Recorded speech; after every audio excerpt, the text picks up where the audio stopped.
Maraykanka oo muujiyay fifaalo wanaagsan oo dalka Turkiga looga iibinayo diyaaradaha dagaalka F-16 warqadda ay u dirtay Koongareeska waaxda arrimaha dibadda ee Maraykanka waxay ku muujisay fifaalo wanaagsan oo laga iibinayo diyaaradaha dagaalyahanada ee F-16 dalka Turkiga. Tani waxay ku timid warqadda ay waaxda arrimaha dibadda u dirtay Koongareeska kaasi oo uga jawaabaysa warqadda ay ka heshay 4tii bishii Febraayo. warqadda ayaa lagu sheegay in Turkiga oo leh ciidamada labaad ee ugu badan NATO uu garab u yahay xulafadiisa NATO ee ku sugan meelo kala duwan oo caalamka ah.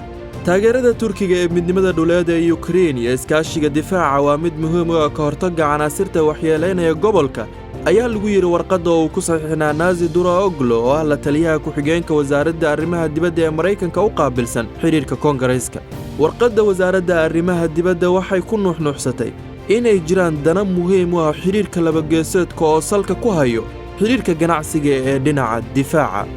warqadda ayaa lagu sheegay in iibka Ankara ee nidaamka Ruushka ee S-400 uu dhaawacay xiriirka labada dal ayna sababtay in Washington cunaqabatayn ay ku soo rogto. waxaa sidoo kale la xusay in Turkiga uu culays badani kala kulmay cunaqabataynta.